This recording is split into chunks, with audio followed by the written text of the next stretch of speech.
नमस्कार। मैं डॉक्टर बबीता जैन। आज हम प्लेटो की शिक्षा योजना के बारे में अध्ययन करेंगे। पिछले वीडियो में हमने प्लेटो के शिक्षा सिद्धांत का अर्थ और उसकी महत्व की चर्चा की थी। आज हम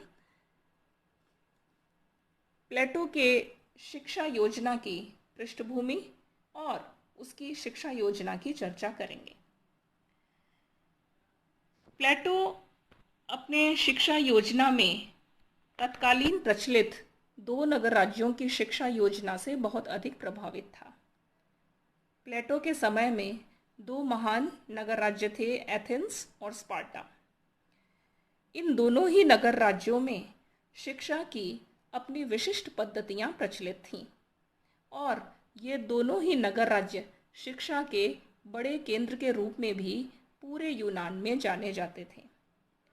प्लेटो ने इन दोनों नगर राज्यों की शिक्षा प्रणालियों का गहन अध्ययन किया और उनके मूल विशेषताओं और गुणों को अपनाकर अपनी आदर्श शिक्षा योजना का निर्माण किया।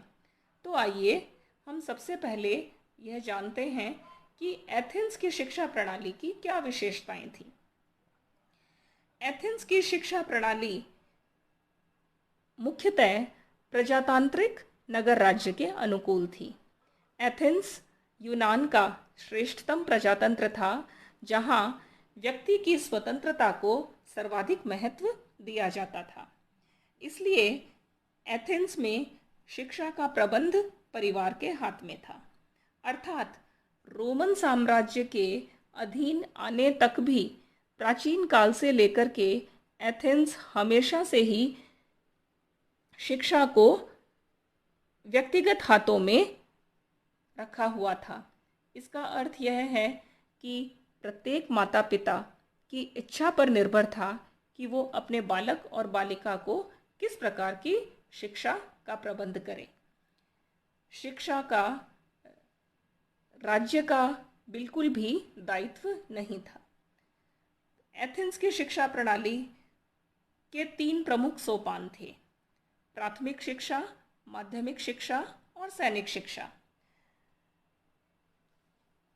प्राथमिक शिक्षा सामान्यतः सभी नागरिक अपने बच्चों को दिलाते थे, किंतु माध्यमिक शिक्षा अत्यंत महंगी थी और यह केवल कुछ धनाढ्य परिवारों के बच्चों को ही नसीब होती थी।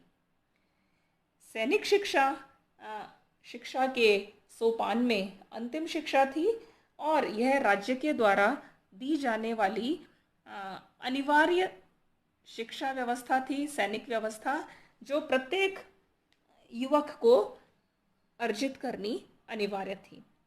इस तरह यदि शिक्षा की बात करें तो शिक्षा का प्राथमिक और माध्यमिक सोपान पूरी तरह से व्यक्तिगत हाथों में था और शिक्षा का सैनिक स्तर राज्य के द्वारा नियंत्रित था।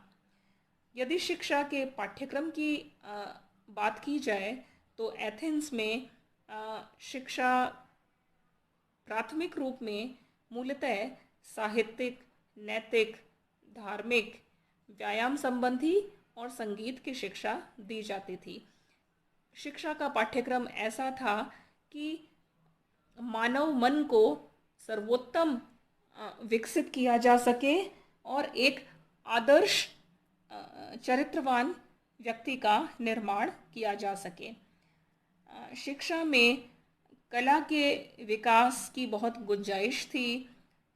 शिक्षा में एक कोमल मन वाले, एक कलात्मक व्यक्तित्व वाले व्यक्ति के निर्माण पर बल दिया जाता था। माध्यमिक शिक्षा का उद्देश्य मूलतः व्यक्ति को राजनीतिक प्रशिक्षण देना था। इसलिए इसका पाठ्यक्रम भी इस प्रकार का था कि व्यक्ति को भाषण कला में पारंगत कर दिया जाए, व्यक्ति राजनीति की गूढ़ बातों को समझने लगे और अलंकारिक भाषा का उसे ज्ञान हो, भाषा शास्त्र का ज्ञान हो, ताकि वह जनता को लुभाने वाली भाषा में बात कर सके। इस माध्यमिक शिक्षा को केवल धनाढ्य व्यक्ति ही अपने बच्चों को दे पाते थे। एथेंस की शिक्षा प्रणाली में शिक्षक का बड़ा महत्वपूर्ण योगदान था और यह जो शिक्षक थे वो सोफिस्ट वर्ग के लोग थे जो कि मूलतः विदेशी थे और एथेंस में ये शिक्षकों के रूप में रहते थे और यहाँ पर धनाढ्य वर्ग के बच्चों को पढ़ाने के लिए ये मोटी रकम फीस के रूप में वसूल करते थे। तो इस तरह से हम देख सकते हैं कि एथेंस की शिक्षा प्रणाली में यद्यपि व्यक्ति के शारीरिक और मानसिक और सैनिक प्रशिक्षण की अच्छी व्यवस्था थी, किंतु यह व्यक्ति की अपनी मर्जी पर था कि किस पाठ्यक्रम को बच्चे को पढ़ाया जाए, किसको नहीं पढ़ाया जाए। और क्योंकि इसमें राज्य का बिल्कुल भी हस्तक्षेप नहीं था, इसलिए यह व्यक्ति की व्यक्तिगत आवश्यकताओं को तो पूरा करती थी, किंतु यह शिक्षा राज्य की आवश्यकताओं को पूरा करने वाली शिक्षा नहीं थी और यह इसकी सबसे बड़ी कमी भी थी। और इस शिक्षा को प्राप्त करके व्यक्ति में विभिन्न प्रकार के कलाओं का, व्यक्तित्व में विभिन्न प्रकार की क्षमताओं का विकास तो होता था, किंतु वह राज्य के प्रति एक दायित्ववान और कर्तव्यवान नागरिक के रूप में नहीं तैयार हो पाता था, जिसका खामियाजा लंबे समय तक एथेंस को भुगतना भी पड़ा। और उसी का परिणाम था कि एथेंस का अंततः पराभव हो गया।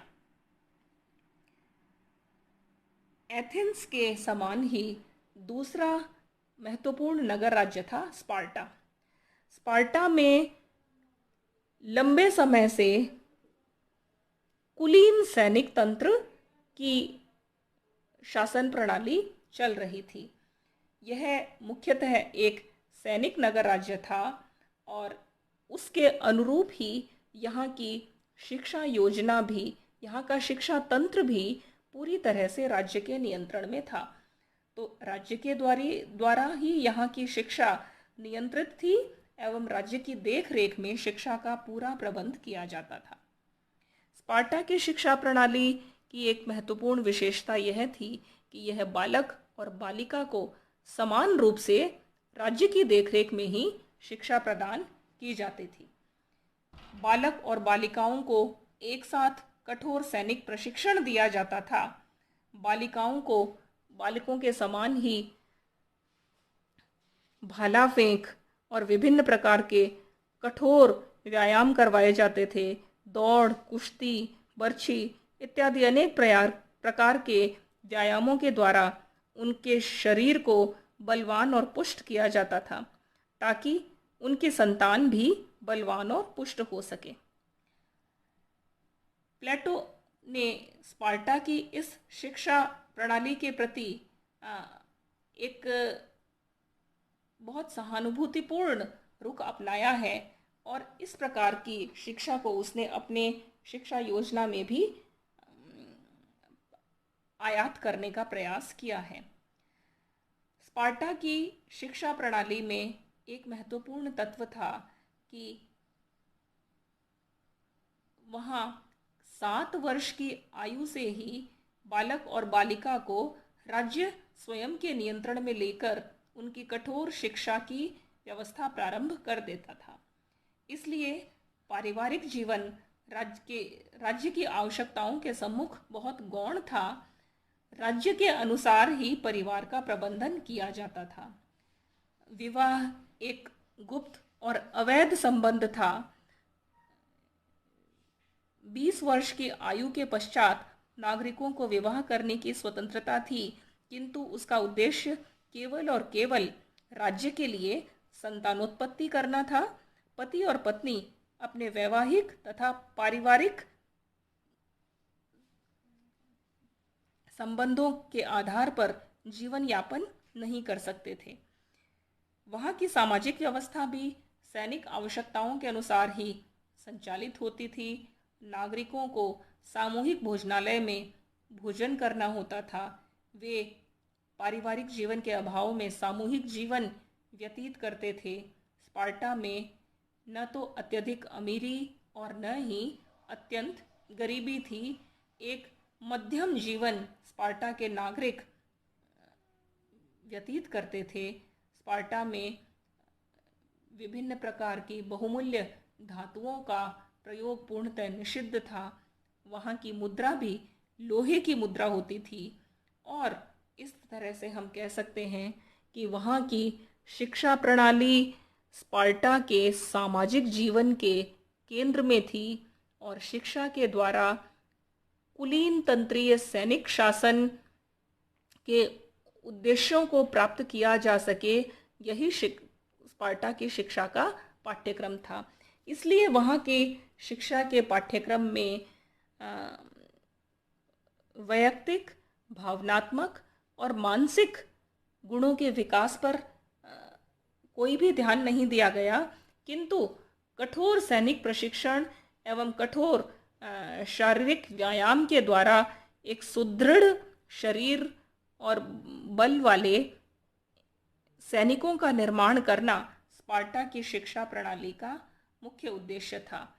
और प्लेटो ने जब अपने आदर्श राज्य की शिक्षा प्रणाली की रूपरेखा तैयार की तो उसने एथेंस और स्पार्टा इन दोनों की ही शिक्षा प्रणालियों का, जैसा कि बता दिया गया है, कि अध्ययन किया था और उसने अपने शिक्षा तंत्र में दोनों के गुणों को स्वीकार किया।